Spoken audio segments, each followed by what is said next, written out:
So when you think about what is money, right? That's kind of the first question people really kind of go down the rabbit hole on. And ultimately today, it's a belief system, right? And you may believe that one currency has more value over another because it's backed by a certain military or a certain government has a monetary policy that you believe in or don't believe in. But ultimately, it's a belief system. There's nothing backing this other than a government asks you to pay your taxes in it. Right. And they can have a monopoly on violence in terms of they can put you in jail if you don't pay your taxes.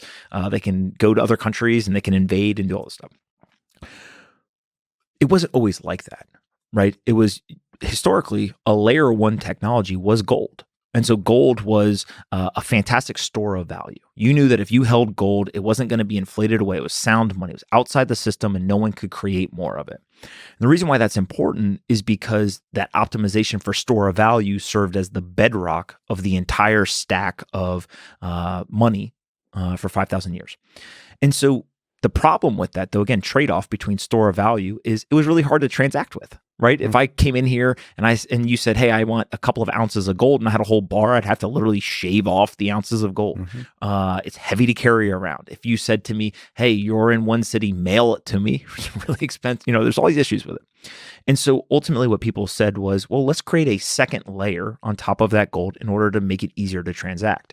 And so we created paper claims on the gold. So, hey, don't carry around the gold in your pocket anymore. Put it in a vault or a bank. They're going to issue a paper claim. Now you and I can trade these paper claims around. And at any point, if you want the gold, you just show up and you say, hey, give me 3 ounces of gold or 2 bars or whatever.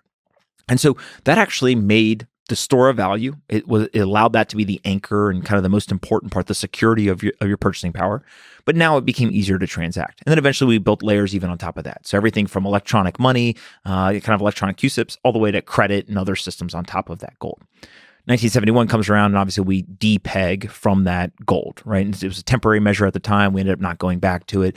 And so what you moved or transitioned from was sound money, which was outside the system. No one could create more, to now the government had full control. They could create as much as they wanted to. They tried to be responsible and disciplined, but obviously hard to do. Sometimes we've been really good at it. Sometimes we've been less good at it. And then you go around the world and some countries have absolutely sucked at it and some have been good at it.